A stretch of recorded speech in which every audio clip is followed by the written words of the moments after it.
we don't have. Some days ago, I was in a conversation about heroes, and we were trying to determine who are the heroes of today's young people. It must be kind of a difficult time. When kids are very young, their heroes are their parents, their teachers, their coaches, who are very powerful and can do magical things for them. Sometimes kids turn to imaginary heroes like Superman, Batman, Captain America. But that's not really fair because it's easy to make up a hero. Oftentimes, kids will choose a sports hero. But again, it's not quite fair because a sports hero gains some of their ability from genetics. They gain perhaps balance, coordination, stature, and then of course it's combined with a great deal of hard work. I'm thinking more of a hero who could pass our four-way test. One quote from Eleanor Roosevelt says, "We do not have to become heroes overnight, just a step at a time, meeting each thing that comes up, discovering we have the strength to stare it down." Another quote that I like even better is from Umberto Eco, the author. He said, "The real hero is always a hero by mistake. He dreams of being an honest coward, like everybody else." And last, I'd like to tie the idea of heroes to our theme today, of Brexit. This comes from David Lloyd George, who was Prime Minister of Britain during the time of World War I. He said, "What is our task? To make Britain a fit country for heroes to live in." I hope that's one of the results of Brexit. Thank you.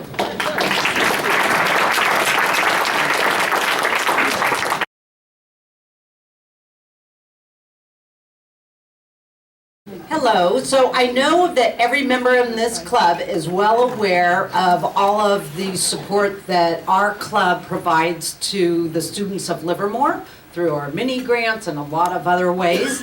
And we do that along with the Rotarian Foundation of Livermore, the other Rotary Club in Livermore, and Interwheel. And so at last week's school board meeting, the Rotary clubs and Rotarian organizations in Livermore were recognized at the school board, and then that was also taped to be aired on channel 28. So I'd just like to share with you that recognition that was presented at the school board meeting.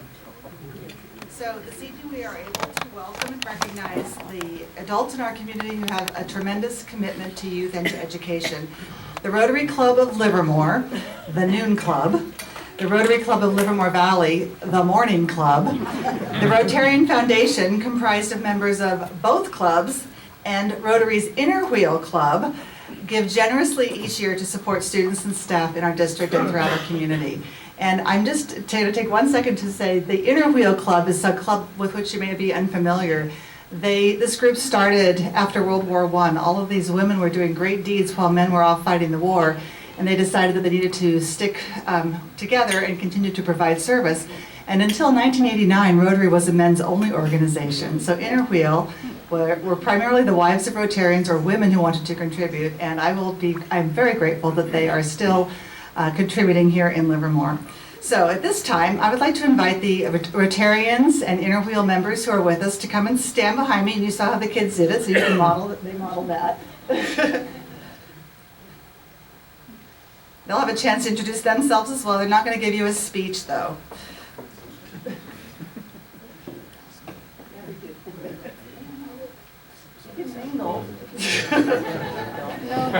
You can guess which one belongs to which one. No. Okay, so each of these individuals really is united by Rotary's mission. I know Kelly often starts with our mission statement, so I think it's appropriate to start with the mission statement of Rotary, which is short. Together, we see a world where people unite and take action to create lasting change across the globe, in our communities, and in ourselves. and you heard some of that from Ryla. Livermore's Rotarians exemplify this mission each week when they meet. Their meetings build fellowship, their fundraisers build community, and their contributions truly enrich the lives of those around them. Each of these Rotarian and Inner Wheel members, and the ones that they're representing this evening, support causes around the world, including guaranteeing clean water, building schools, providing wheelchairs. The Inner Wheel provides prosthetic limbs for children who need them and who are growing, so they need them frequently. And most notably, Rotary International is really responsible for eradicating polio worldwide. Here in Livermore, our Rotarians are tremendous supporters of our children and of education. We're all familiar with the mini grants they offer several times a year. Our teachers apply for those, they benefit from those in partnership with LVEF. Thousands of dollars come into our schools because of fundraisers by the Rotary groups. Inner Wheel members this year alone raised $1,000 to buy books for students who go to Cape Preschool and in our Title I schools as part of the Christmas party. A few examples of the collective generosity of all of these people, in addition to what we've already discussed. They helped hang a new grand drape at Livermore High School. We got contributions from lots of groups throughout the community, and it was like it came down to it. We just needed to get a last couple of dollars, and Rotary actually piled in several $1,000s. The READY program at Junction K8, Rotarians educating and directing youth are there for the Rotarian service mentors for our students at Junction. Annual back to school barbecue at Maryland Avenue. They support the Every 15 Minutes program. They support our local youth and government program. They support Student of the Month. The Noon Club honors students at Livermore High School in Del Val, and the Morning Club honors students at Granada High School. And by the way, both principals are here today to be here for the students, and they're part of that recognition as well. Rotary sponsors Teacher of the Year, Administrator of the Year. They provide career professionals to volunteer at events such as Granada High School's upcoming CTE Fair. They provide scholarships, especially for career, technical, and vocational careers. They conduct youth speech contests. They have provided equipment for the Del Val Culinary Academy, and for years now, they have provided $5,000 grants to support our nurses in their efforts to reach out to support health in our community. So those are some of the things that these Rotarians have done. I just want to say that I hope that you have a sense of the tremendous work that they do, and so it is with immense gratitude that we acknowledge them. Jay Davis is the president of the Livermore Noon Club. He's not here this evening, but Carolyn Siegfried, the president-elect, is. Jill Durig is the president of the Livermore Morning Club, and Madeline McMiniman is the president of Inner Wheel. Dennis Gams is the president of the Rotarian Foundation. So I'd like to give them a chance to introduce themselves so that you can see who all is here, and then you get to shake their hands as well. So thank you. President-elect of the Morning Club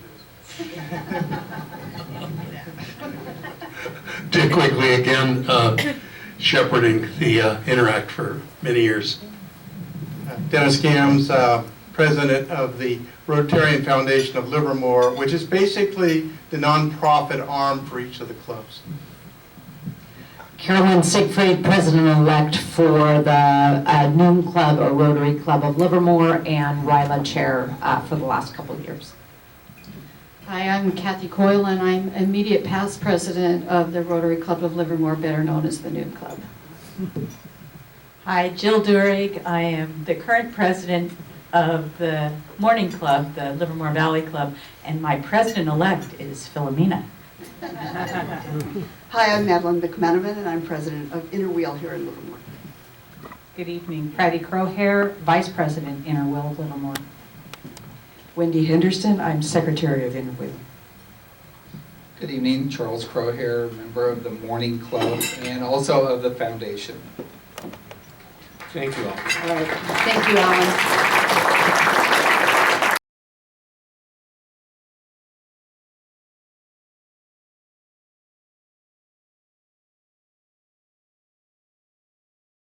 We're looking at socioeconomic issues. We have 5 distinguished former Brits. You never say ex in this line of work, you say former, who become U.S. citizens. I thought their thoughts would be great.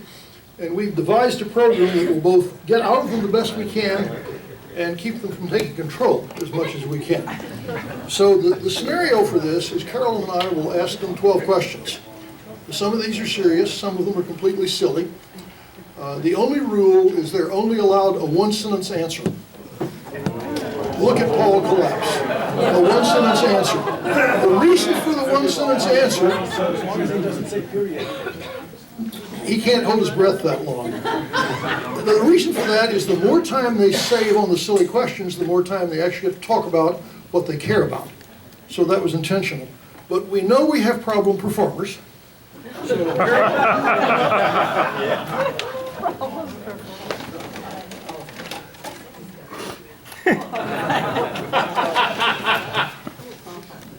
for those of you that, cheers my dear. Vuvuzela. Vuvuzela, for those of you that frequent soccer matches, 10,000 of these things? First you look. Little practice, okay. You need practice. Oh, you'll get it, don't worry. So we will use first the gong, then the vuvuzela, and if that does not bring the speaker to heel, I hear our boat coming in. I'll put that right there. So, Carolyn, get your script. All right, got mine. Gentlemen, would you come up? Ladies, would you come up? Here's the extra mic. They get one mic amongst them. Don't be shy. Come on. You should do it. Oh, she gets one. She gets one. Oh, I got your mic. Need a mic? That's not a good stage. Okay, all right.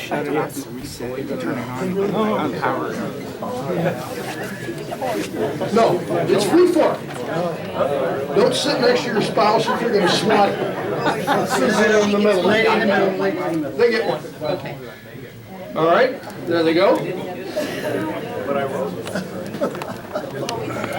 You want to do that, Susan? Before we start, I'd like to correct you on one point. Yes? That is that we are all still theoretically British citizens. Oh. The Brits do not give up. They do not give up their citizenship. Oh. They assume that we have all been forced into service. Does that mean Brian is still subject to the draft? I can't get out of it.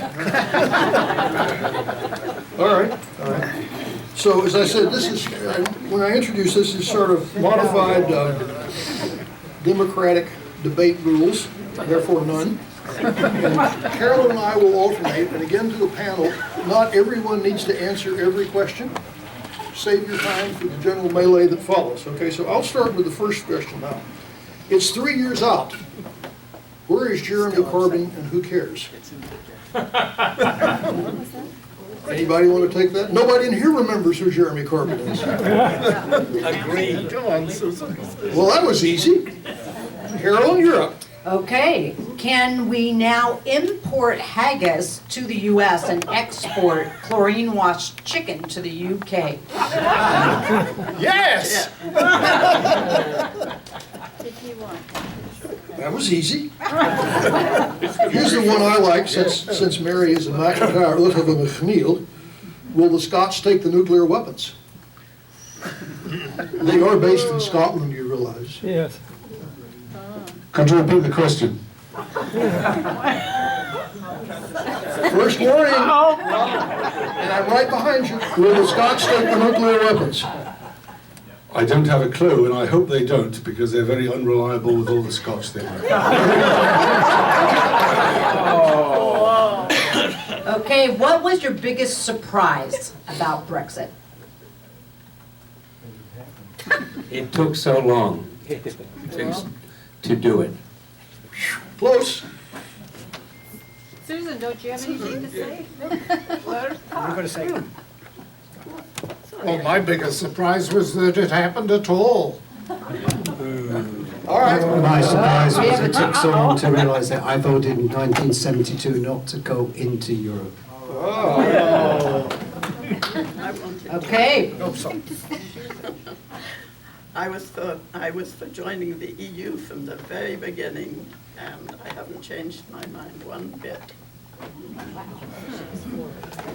The timeline would be interesting, I think, to everyone. I've got behind you. Yeah, we'll get to it. Okay. Paul, your biggest surprise?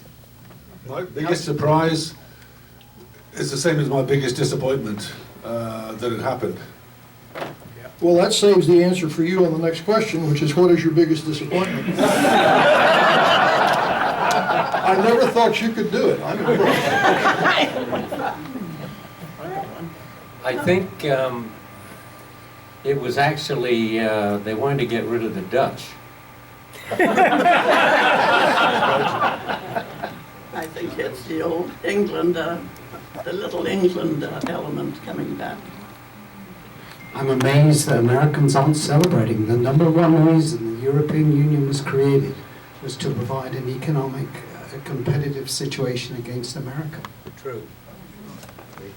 Yeah, I was very disappointed to see the United Kingdom pulling out, because I thought, maybe wrongly, that they were a leavening institution on Europe as a whole, and provide a little bit of counterweight to those Europeans. You know who I mean.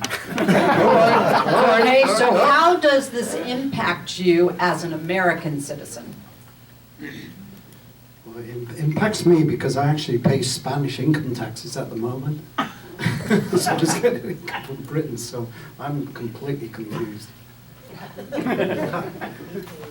I see no impact on us personally, but I'm distressed for all those large number of relatives and friends who feel the same way as I do. I think we might be able to sell more chicken. Are we still on the disappointment question? What question are we on? We are, how does this impact you as an American I citizen? want to go back to the disappointment question. I want to elaborate on that just a little bit. One sentence. In one sentence. Okay, I don't know how many of you are aware of how this came about. It was David Cameron trying to save his premiership in I don't know what year it was, 2016. And he and the polls ahead of the actual election were all in front, all for staying. So most people were relaxed about it. I think the polls were like 46, 64 to 46. But what I'm waiting for the next. But there was this guy called Bannon, and there was this organisation called Cambridge Analytica who were very much involved in that. It's a fact. I give up. All right, we'll get through the one answer question, or one sentence answer, so it gets longer. Put my word in on that, Yes. because that really was a magnificently long sentence. All right, this will be easy and short. Is there hope for Prince Charles?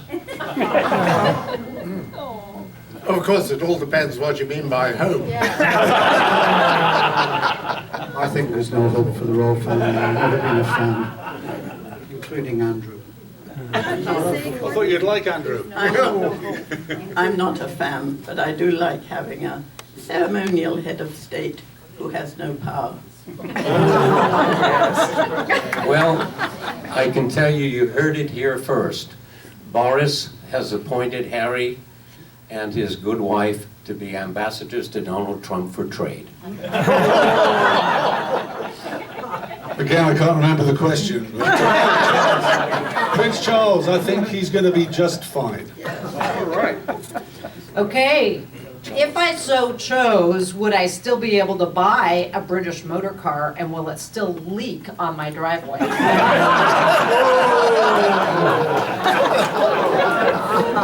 Better get that started. I've just bought a brand new Ford for my wife, and the engine was made in Britain. But we're still working on getting the leak system to really work. A really good leak system paints pictures on your driveway. British snow.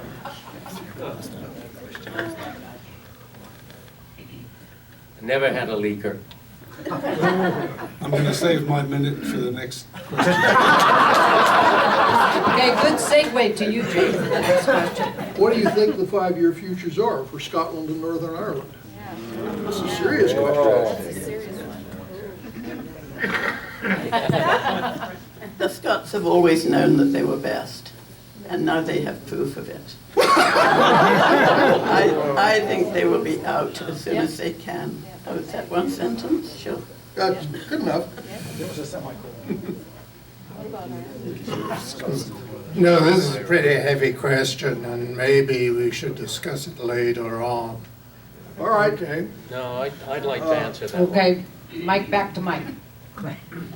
The Scots have been trying to leave for many years, nothing to do with Brexit, and many of the Brits would like to see them go. They give free education in their universities for Scots and foreigners that go. But if an English person goes up, he has to pay. And in England, you have to pay yourself for university education. And guess who's paying for the Scottish? The whole of the Great Britain. So they'll be sorry if they do leave. I'm not quite as anti-Scotland as my brother appears to be. However, I think there are some points that he did raise. There is a point. The other point about, besides the education, is their healthcare system is known to be better than the English healthcare system.